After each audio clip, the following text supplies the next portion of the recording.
कि अगर आज तस्लीमुद्दीन साहब का कोई सियासी वारिस है, अल्लाह तस्लीमुद्दीन साहब की खबर को नूर से भर दे, अल्लाह तस्लीमुद्दीन साहब के दर्जात को बुलंद फरमा, अल्लाह उनकी मग़फ़िरत फरमा दे।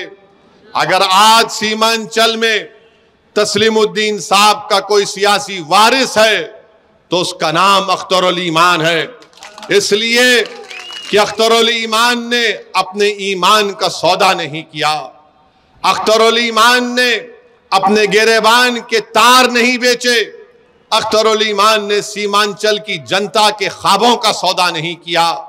अख्तरुल ईमान अटल है और ठहरा हुआ है।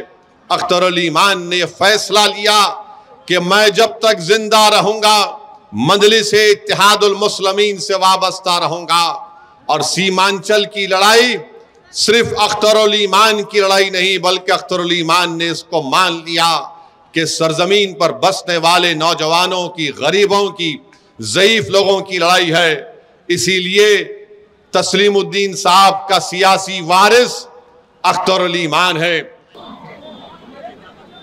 अजीज़ान मिल्लत, अभी आपने मोहतरम अख्तरुल ईमान साहब की बसीरत अफरोज़ मुख्तसर से ख़िताब को सुना। मैं आपसे ये बताने आया हूँ, आपका शुक्रिया भी अदा करने आया हूँ कि आपने मजलिस इत्तेहादुल मुस्लिमीन के लिए पिछले विधानसभा के इलेक्शन में आपने मजलिस इत्तेहादुल मुस्लिमीन के उम्मीदवार को कामयाब किया। मगर मैं आपको ये बताने भी आया हूँ कि जिनको अल्लाह सुब्हानहू व तआला ने आपके ज़रिए से कामयाब किया, जिनको कहीं पर किसी पार्टी टिकट देने के लिए तैयार नहीं थी, मजलिस ने उनको अपना उम्मीदवार बनाया, आपने उन पर भरोसा किया, हमने उनके लिए दिन रात मेहनतें की और वो कामयाबी के बाद उन्होंने मजलिस इत्तेहादुल मुस्लिमीन को छोड़ दिया। मेरे अजीज़ दोस्तों और बुज़ुर्गों, मैं ये बात बताना इसलिए ज़रूरी समझता हूँ क्योंकि मैं आपके दरमियान में यहाँ पर आया हूँ। हमने बहुत कोशिश की उनको समझाने के लिए, बहुत समझाया उनको और उनसे कहा कि देखो, सीमांचल की जनता से गद्दारी मत करो, तुम मजलिस को नहीं छोड़ रहे हो बल्कि तुम सीमांचल की जनता को, उनके ख्वाबों को चुकनाचूर करने जा रहे हो। मगर उन्होंने मजलिस को छोड़ा, उन्होंने असदुद्दीन ओवैसी या अख्तरुल ईमान को नहीं छोड़ा, उन्होंने मुझे धोखा नहीं दिया। इन चारों बेईमानों ने सीमांचल की गयूर अवाम की पीठ में खंजर घोंपा है। और मैं आपको बताने आया हूँ कि ये लोग कभी भी किसी के नहीं हो सकते। मेरे पास बहुत सी बातें हैं बोलने के लिए, मगर सिर्फ इतना कहने आया हूँ कि आज उन्होंने सीमांचल के लिए क्या हासिल किया। तुमने सीमांचल की जनता के पीठ में खंजर घोंपा। बताओ, तुम्हारे झुक जाने से, तुम्हारे ईमान के बेचने से तुमने जो कमजरफी के मज़ाहरे किए, तुमने तेजस्वी और नीतीश कुमार के आगे अपने सर को झुका दिया, तो बताओ तुमने सीमांचल की जनता के लिए क्या हासिल किया। तुमने यहाँ पर कुछ काम करवाया, हाँ यकीनन तुम्हारी जेब भर चुकी होगी, तुम्हें माली फ़ायदा हुआ होगा, मगर बताओ उन सीमांचल के नौजवानों का क्या फ़ायदा हुआ जो अपने घर बार को छोड़कर भारत के कोने कोने में जाकर मेहनत मजदूरी करते हैं। बताओ सीमांचल के उस किसान का क्या फ़ायदा हुआ जिसकी हर साल ज़मीन पानी के बहाव से कट जाती है। मेरे अजीज़ दोस्तों और बुज़ुर्गों, तारीख़ हमको ये बताती है कि नुकसान हमको हमेशा अपनों से हुआ है। करबला का मैदान है और करबला के मैदान में रसूलुल्लाह सल्लल्लाहु अलैहि वसल्लम के नवासे इमाम हुसैन है। वो वक्त के फिरौन यजीद से मुकाबला करने के लिए आते हैं, अपनी ज़ात के लिए नहीं, हक़ की कामयाबी के लिए। तो इमाम हुसैन के साथ नमाज पढ़ने वाले भी मुसलमान, इमाम हुसैन और रसूलुल्लाह सल्लल्लाहु अलैहि वसल्लम की आल पर पानी बंद करने वाले मुसलमान, इमाम हुसैन के साहबजादों पर तीर बरसाने वाले मुसलमान और इमाम हुसैन को कत्ल करने वाले भी मुसलमान। तो तारीख हमेशा यह बताती है कि जब कभी भी हम आगे बढ़ते हैं और हक़ की कामयाबी के लिए हम आगे बढ़ते हैं तो नुकसान अपनों से पहुंचता है। मगर करबला की सरजमीन से आवाज़ आ रही है, दरिया दजल्ला का वो किनारा जो अहले बैत के खून से लाल हुआ, वो हम तमाम को पैगाम दे रहा है कि वक्त के यजीदों से मुकाबला करो और हमेशा हक़ की कामयाबी होगी। जिन्होंने इमाम हुसैन के कटे हुए सर को नेज़े पे रख कर लेकर गए थे, आज दुनिया और सुबह क़यामत तक इमाम हुसैन को याद करती है। कोई बाप अपने बेटे का नाम यजीद नहीं रखता, हर बाप सुबह क़यामत तक अपनी औलाद का नाम हुसैन रखेगा, अब्बास अलंबरदार के नाम से रखेगा, अकबर का नाम इमाम हुसैन की औलाद का नाम रखेगा। मगर जो लोग गद्दारी करते हैं, याद रखो तुम्हारा नाम हमेशा लिया जाएगा गद्दार के तौर पर कि तुमने सीमांचल की जनता से धोखा किया है।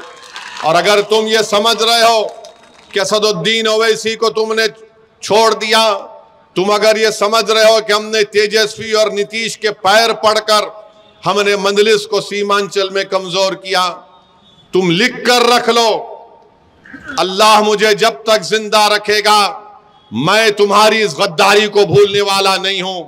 तुम जहां कहीं भी खड़े होगे सियासी तौर पर हम तुम्हारा मुकाबला करेंगे। हम तुमको इंशाअल्लाह ताला अल्लाह सीमांचल की जनता के जरिए, अल्लाह सीमांचल की जनता के जरिए तुमको शिकस्त देगा और इंशाअल्लाह तुम बदनामी और गुमनामी के वादियों में गुम हो जाओगे। तुमको आज जो इज्जत मिली वो सीमांचल की जनता की वजह से पहचान मिली। आज तुम एमएलए होगे, गरीब खामोश बैठा है, मगर विधानसभा का चुनाव आने दो, यही जनता तुम्हारी जमानत जब्त करवा कर तुमको हमेशा घर में बिठाएगी इंशाअल्लाह।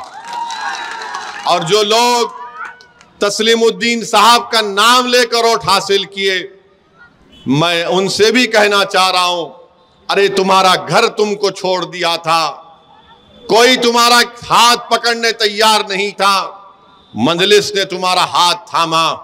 मगर मैं आज जिम्मेदारी के साथ कह रहा हूं कि अगर आज तस्लीमुद्दीन साहब का कोई सियासी वारिस है, अल्लाह तस्लीमुद्दीन साहब की खबर को नूर से भर दे, अल्लाह तस्लीमुद्दीन साहब के दर्जात को बुलंद फरमा, अल्लाह उनकी मग़फ़िरत फरमा दे। अगर आज सीमांचल में तस्लीमुद्दीन साहब का कोई सियासी वारिस है तो उसका नाम अख्तरुल ईमान है, इसलिए कि अख्तरुल ईमान ने अपने ईमान का सौदा नहीं किया, अख्तरुल ईमान ने अपने गिरेबान के तार नहीं बेचे, अख्तरुल ईमान ने सीमांचल की जनता के ख्वाबों का सौदा नहीं किया। अख्तरुल ईमान अटल है और ठहरा हुआ है। अख्तरुल ईमान ने फैसला लिया कि मैं जब तक जिंदा रहूंगा मजलिस इत्तेहादुल मुस्लिमीन से वाबस्ता रहूंगा। और सीमांचल की लड़ाई सिर्फ अख्तरुल ईमान की लड़ाई नहीं, बल्कि अख्तरुल ईमान ने इसको मान लिया कि सरजमीन पर बसने वाले नौजवानों की, गरीबों की, ज़ईफ लोगों की लड़ाई है। इसीलिए तस्लीमुद्दीन साहब का सियासी वारिस अख्तरुल ईमान है। तस्लीमुद्दीन साहब की औलाद जरूर है, मगर उनको एजाज ये नहीं मिल सकता कि तुम तस्लीमुद्दीन साहब के सियासी वारिस हो, तुम तस्लीम साहब की औलाद हो, वो हक तुमसे कोई नहीं छीन सकता। मगर तस्लीमुद्दीन का कोई सियासी वारिस है तो उसका नाम अख्तरुल ईमान है। अरे मंजलिस पर उंगलियां उठाने वालों, बताओ आज से 8-9 साल पहले कोई सीमांचल का नाम लेने तैयार नहीं किया। मंजलिस ने जब से सीमांचल बोलना शुरू किया तो तेजस्वी और उसके बाप को बोलना पड़ा सीमांचल।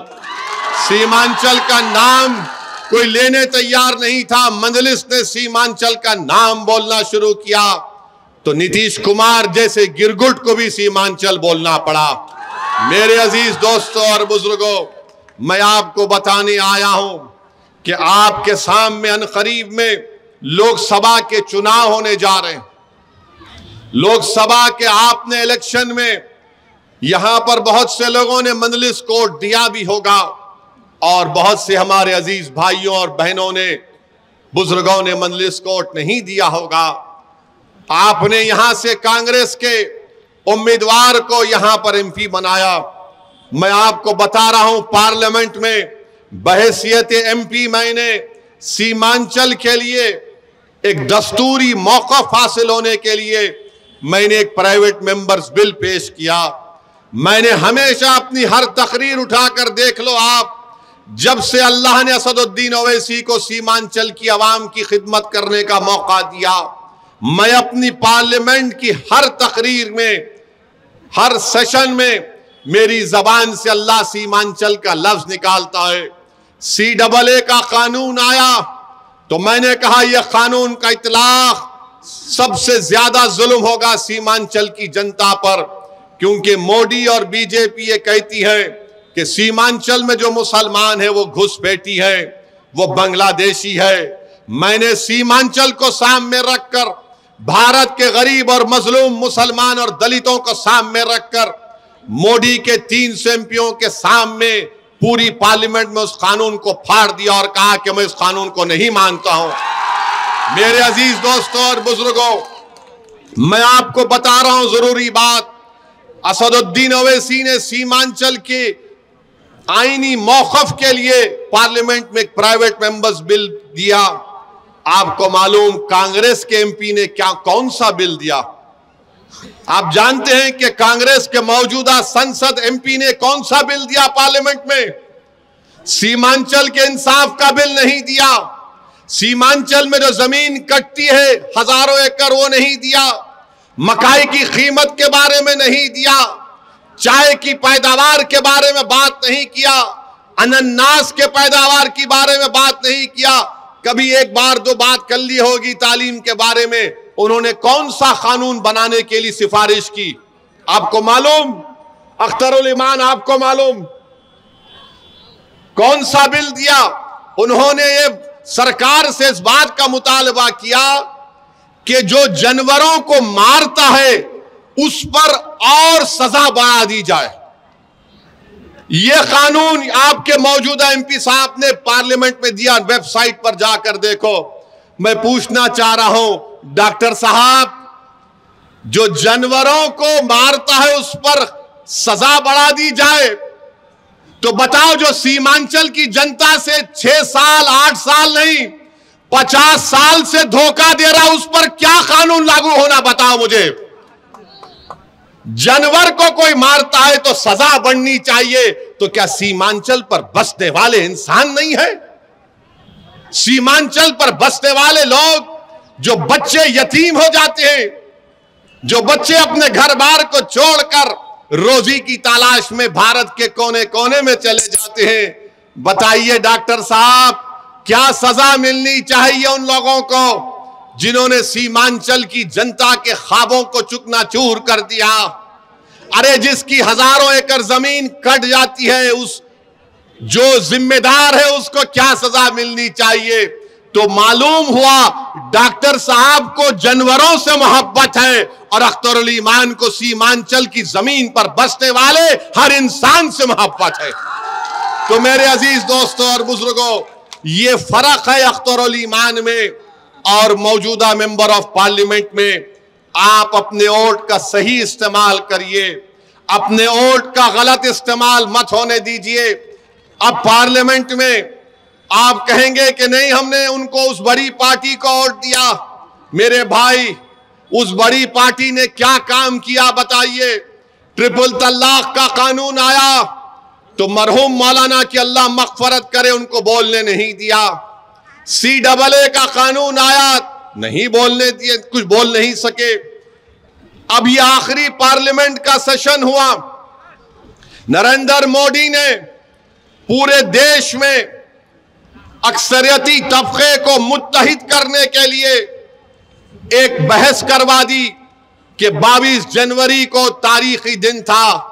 बताओ, कांग्रेस के जो लोगों ने तकरीर की उनकी तकरीर पढ़ लीजिए आप। और असदुद्दीन ओवैसी ने जो आपकी तरफ से कहा, जो अल्लाह ने मुझे बोलने का मौका दिया, मैंने खड़े होकर यह कहा कि 22 जनवरी की बुनियाद 6 दिसंबर को रखी गई थी जब बाबरी मस्जिद को शहीद किया गया था। 22 जनवरी की बुनियाद जब ताले खोले गए थे रखी गई थी। 22 जनवरी की बुनियाद उस वक्त रखी गई थी जब GB पंत ने मस्जिद में मूर्तियों को नहीं निकलवाया। आज आप जब वोट डालने जाएंगे, पूछो डॉक्टर साहब से, डॉक्टर साहब तुमने अपनी जबान से लफ्ज बाबरी मस्जिद कब बोला था, वो बताओ। नहीं बोल सकेंगे, डरते हैं बोलने के लिए, क्योंकि एक तो उनकी पार्टी में उनका नंबर कम हो जाएगा और दूसरा उनको ये लगता है कि दूसरों का वोट नहीं मिलेगा। मैं ये सब कुछ पार्लियामेंट में और आपके दरमियान में इसलिए नहीं कह रहा हूं कि मुझे तुम्हारा वोट चाहिए, मैं इसलिए कह रहा हूं कि मैं एक दिन मरूंगा और मुझे खबर में जाना है और दोबारा मुझे और तुमको उठाया जाएगा और रब्बे करीम सबसे ज्यादा पूछेगा तो हम लोगों से कि बताओ तुमको हमने मुकाम दिया था तो तुमने क्या किया, क्या कहा। मैं उस दिन के लिए यह कह रहा हूं, मैं सच्चाई को सामने रखकर कह रहा हूं और सच्चाई यही है कि कोई बाबरी मस्जिद का नाम लेने को तैयार नहीं है। पार्लियामेंट में मैंने खड़े होकर कहा बाबरी मस्जिद जिंदाबाद जिंदाबाद। तो बताओ क्या गुनाह किया मैंने, बताओ। यही तो तुम्हारी ताकत है, तुम्हारी दुआएं हैं कि हम बोल सकते हैं पार्लियामेंट में। मगर डॉक्टर साहब किसका इलाज करेंगे जो खुद मरीज बने हुए हैं, वो किसका इलाज करेंगे। तो इलाज आपको करना है। जब पार्लियामेंट का इलेक्शन होगा तो आपको एक बोलने वाला तो अख्तरुल ईमान जरूर है, मगर अख्तरुल ईमान के सीने में एक धड़कता हुआ दिल है। अख्तरुल ईमान मर मिटने वाला है आप पर, और अख्तरुल ईमान ने कभी भी अपने ईमान का सौदा नहीं किया। और अगर आप हैदराबाद, औरंगाबाद और किशनगंज से और दीगर पार्लियामानी हलकों से जहां मजलिस अपने उम्मीदवार खड़ा करने का सोच रही है, अगर हमारे MP कामयाब होकर भारत की पार्लियामेंट में जाएंगे, आप देख रहे हैं कि मैं और इम्तियाज जलील साहब ने सबसे ज्यादा सवालात किए, सबसे ज्यादा सवालात। अगर अख्तरुल ईमान को आप कामयाब करके यहां का अपना MP बनाकर भेजाएंगे, मैं आपसे वादा कर रहा हूं कि लोग कहेंगे कि हां अख्तरुल ईमान ने तारीख दोहरा दी और तस्लीमुद्दीन साहब मरहूम की याद ताजा कर दी। बल्कि मैं आपसे एक और बात कह रहा हूं, अख्तरुल ईमान को अगर अल्लाह इंशाअल्लाह यहां का MP बनाएगा आपके दुआओं से और आपके साथ से, तो बिहार की तारीख में इंशाअल्लाह ताला ऐसा कोई मेंबर ऑफ पार्लियामेंट नहीं गुजरा होगा जो अख्तरुल ईमान वहां पर आपकी आवाज को उठाएगा, गरीबों और मजलूमों की आवाज को उठाएगा। मेरे भाई, जमहूरियत में पूछने की जरूरत पड़ती है। कोई अगर पार्लियामेंट जाता है तो सिर्फ पार्लियामेंट की बड़ी बिल्डिंग को देखकर खुश होने के लिए नहीं जाता। अगर मैं MP बनकर हैदराबाद की आवाम ने मुझे 4 मरतबा भिजाया तो इसलिए नहीं भिजाया कि असदुद्दीन ओवैसी बड़ी इमारत को देखकर बैठ जाए। अवाम ने हमको इसलिए भिजाया कि जब कभी भी कोई नाइंसाफी होगी तुम उठो और हमारी आवाज को बयान करो। जब कोई कानून बनेगा शरीयत के खिलाफ, तुम खड़े होकर उसकी धज्जियां उड़ा दो आईन को सामने रखकर। यही सोचकर तो अवाम वोट डालती है कि मेरी आवाज बनकर जाएगा, ये मेरे जज्बात की तर्जुमानी करेगा, मेरे सीने में जो जज्बात का तूफान उमड़ रहा है वो अपनी जबान से उस तूफान को बयान करेगा, वो मेरी तर्जुमानी करेगा, वो गरीबों के हक के लिए लड़ेगा। इसीलिए मैं आपसे अपील करने आया हूं कि आप अख्तरुल ईमान साहब को कामयाब करें। याद रखिए, टीपू सुल्तान से गद्दारी करने वाले कौन, सिराजुद्दौला से गद्दारी करने वाले कौन? यही मीर जाफर, मीर सादिक। ये नंगे दीन है, ये नंगे वतन है। अरे तुम मेरी मुखालिफत करते हो कि असदुद्दीन ओवैसी वोट काटता है। मैं आज तुम्हारे दरमियान में खड़े होकर कह रहा हूं कि क्या लालू यादव ने आज नहीं कहा कि हमारे दरवाजे नीतीश के लिए खुले हैं? लालू जी, आपका घर तो उड़ गया, अब कौन सा दरवाजा खोलेंगे नीतीश के लिए आप? मुझ पर इल्जाम लगाने वालों, अगर आज मैं डगरवा में खड़े होकर कह दूं कि लालू ने मोदी से सेटिंग की, लालू ने मोदी से बातचीत करके नीतीश को और आरएसएस को बिहार के हवाले कर दिया, बताओ क्या जवाब दोगे उसका? तुम समझते हो कि जबान सिर्फ तुम्हारे मुंह में है? अरे जबान तुम्हारे पास होगी जो बिकी हुई है। मगर मैं आज कह रहा हूं कि क्या तेजस्वी और लालू जिम्मेदार नहीं है बिहार में बीजेपी को लाने के लिए? बताओ आप। अगर हम चुनाव लड़े ओवैसी वोट काट रहा है। आप नीतीश को, एक बार नीतीश ने आपको धोखा दिया, आपने फिर उसको साथ दिया, दूसरी मर्तबा आपने बीजेपी को सत्ता दे दी, इख्तिदार दे दिया। और मैं चुनाव लड़ता हूं, सीमांचल की इंसाफ की बात करता हूं, मैं मुजरिम हो जाता हूं। ये सत्ता में बैठकर मलाई खा लेते हैं, पैसे कमाते हैं, म्यूटेशन के नाम पर 20-20 हजार रुपए रिश्वत ली जाती है, मगर कोई उंगली नहीं उठाता। बीजेपी अगर आज सत्ता में है बिहार में तो तेजस्वी और लालू यादव की वजह से है, ओवैसी की वजह नहीं है। बताओ फिर क्यों नहीं कहा जाता इस बात को मेरे भाई? इसलिए नहीं कहा जाता कि उनका नाम तेजस्वी है, मेरा नाम ओवैसी है। उनका नाम लालू यादव है, मेरा नाम असदुद्दीन ओवैसी है। नीतीश ने पटना में बड़े बड़े मुसलमान लोगों को बुलाते थे, हर महीना बुलाकर मीटिंग करके बोलते, हैदराबाद से शेरवानी आ रही है, दूर रहिए, दूर रहिए, दूर रहिए। अब हम पूछना चाह रहे हैं, वो जो मुसलमान जाकर नीतीश के पास बैठकर चाय करी पफ खाते थे, अब बोलो तुम्हारी जबान क्यों बंद है? एक मौलाना थे, उन्होंने क्या कह दिया, क्या कहा उन्हें कि हम तो बेताब हैं, नीतीश पूरे मुल्क की क़यादत करे। मौलाना, अब अपनी जबान क्यों नहीं खोल रहे आप? खोलो अपनी जबान को। मेरा जुर्म सिर्फ यही है कि मैं चाहता हूं कि भारत की राजनीति में मुसलमानों को उनका जायज मुकाम मिले। मैं चाहता हूं कि जिस तरह यादवों ने तरक्की की, उस तरह सीमांचल का गरीब भी तरक्की करे। जिस तरह यादवों ने लालू और उसके परिवार को 17 साल सत्ता दी, नीतीश को 12-13 साल, यानी 32 साल बिहार के निकल गए लालू परिवार में और नीतीश में। बताओ आपको क्या मिला मेरे भाई? मैं यहां पर क्या कोई हासिल करने आया हूं? मैं तो सिर्फ इंसाफ की लड़ाई लड़ने आया हूं अख्तरुल ईमान के साथ। बताइए क्या मिल रहा है आपको? ये 4 बेईमान चले गए जिनके पास तो कौन सी मिनिस्ट्री थी? डिजास्टर मैनेजमेंट, आपदा की मिनिस्ट्री थी। कौन सा तुमने किया? अरे तुम पे अब आपदा आ गई, अब तुम खत्म हो गए इंशाअल्लाह हमेशा के लिए। यही हमारी गलती है।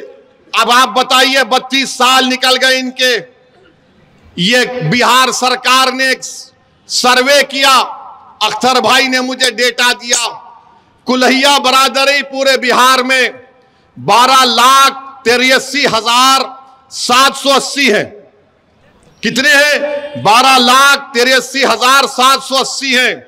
उनको नौकरी मिलनी चाहिए थी 20,421। लिख लीजिए, वरना कल बोलेंगे ओवैसी झूठ बोल दिया। 20,421 नौकरी मिलना था, कितने कोलैया बरादरी की नौकरी मिली? 5,734।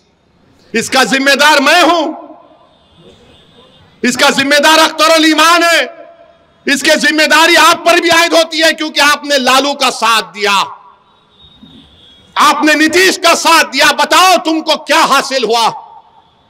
तुम्हारा वोट उनको इख्तिदार की कुर्सियों पर बिठा दिया, तुम्हारा वोट उनको मुख्यमंत्री बना दिया, तुम्हारा वोट उनको 1 साल नहीं 17 साल 13 साल उनको सत्ता की कुर्सियों पर बिठा दिया। मगर आपका घर, आपके घर में आज चिराग जलाने के लिए तेल नहीं है, आपकी औलाद को नौकरी नहीं है।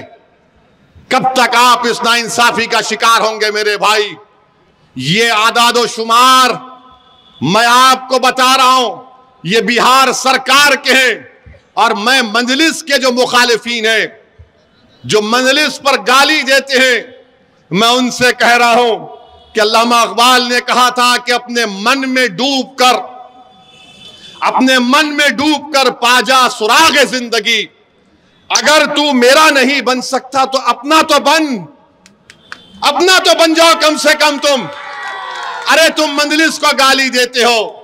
और मोदी ने कह दिया कि अब की बार पार्लियामेंट में मोदी कह रहा है कि 370 एमपी जिता कर लाएंगे।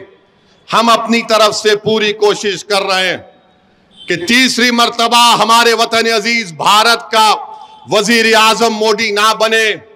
और इंशाअल्लाह ताला हम हर चीज जो मुमकिन है जमहूरी तरीके में दायरे में रहकर, संविधान के दायरे में रहकर हम बीजेपी के बढ़ते हुए कदमों को रोकेंगे। मगर बताओ मेरे भाई, अगर हम 3 सीट लड़ते हैं 2019 में, तो मोदी 306 कैसे जीत गया? सोचो आप थोड़ी देर के लिए। 3 सीट मजलिस लड़ती है और पूरे देश में मोदी 306 जीत गया। बिहार के 40 सीट में सिर्फ 1 सीट बचा पाते, बाकी का सब एनडीए जीत जाती है। पूछो आप इन लोगों से, गठबंधन के लोगों से, तो बोलेंगे ओवैसी जिम्मेदार है।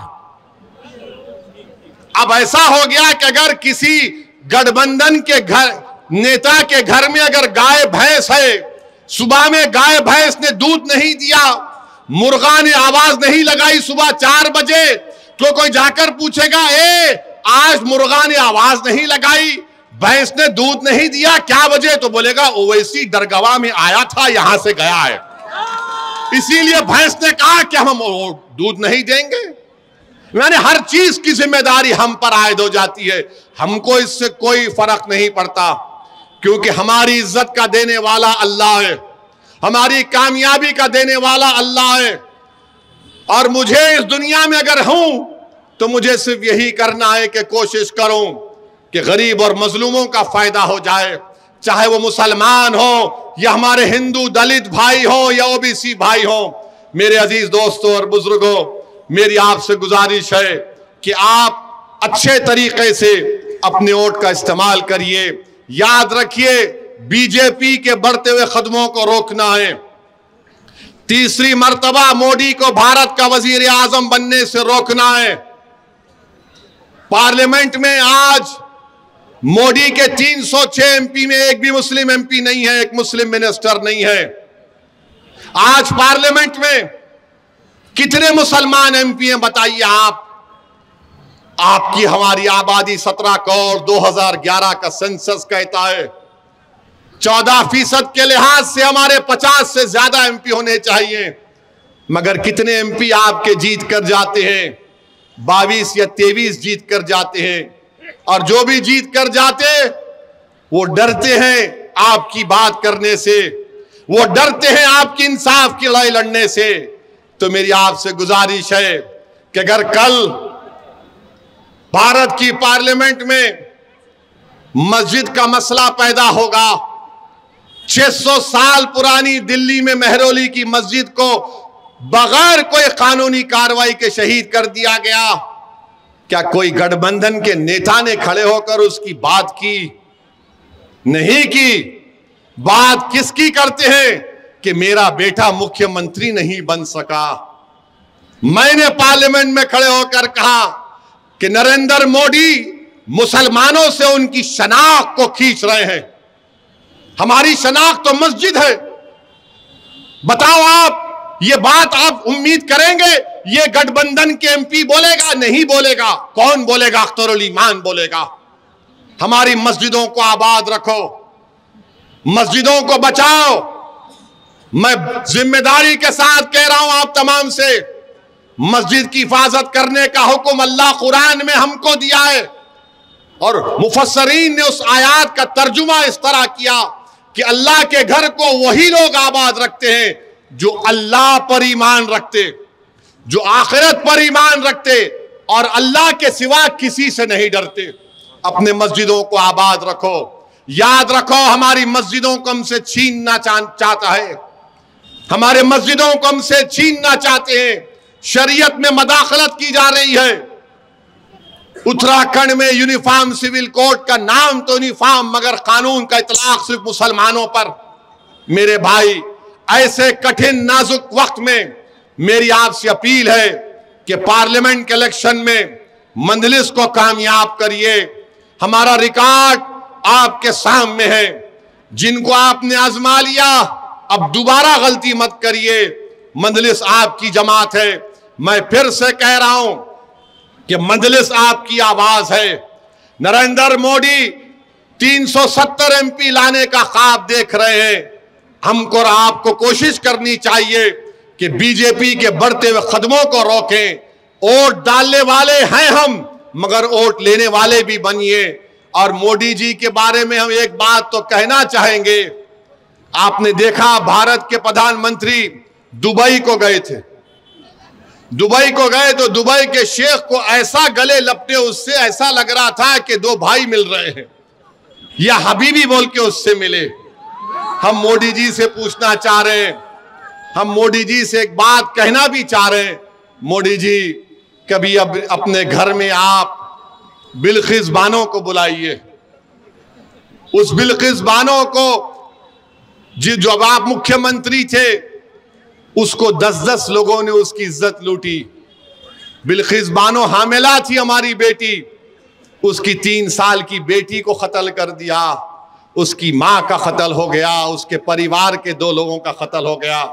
मोदी जी, जब आप दुबई के शेख को गले लगा सकते हैं, एक मासूम बिल्किस बानो को अपने घर को बुलाइए, उसके सर पर हाथ रखिए और उससे कहिए कि तुम मेरी बेटी की तरह हो, तुमसे इंसाफ होगा। मगर मोदी जी करेंगे या नहीं करेंगे मुझे नहीं मालूम, मगर बिल्किस बानो की आवाज भी मजलिस ने उठाई है। मेरे अजीज दोस्तों और बुजुर्गों, इस कठिन हालात में हम आपसे अपील कर रहे हैं कि इस कठिन हालात में हम आपसे अपील कर रहे हैं कि आप सीमांचल के इंसाफ के लिए मजलिस का साथ दीजिए। और यहाँ पर आप जानते हैं कि पूर्णिया के एयरपोर्ट का मसला है। कभी आप सुने डॉक्टर साहब की जबान से? नहीं सुने।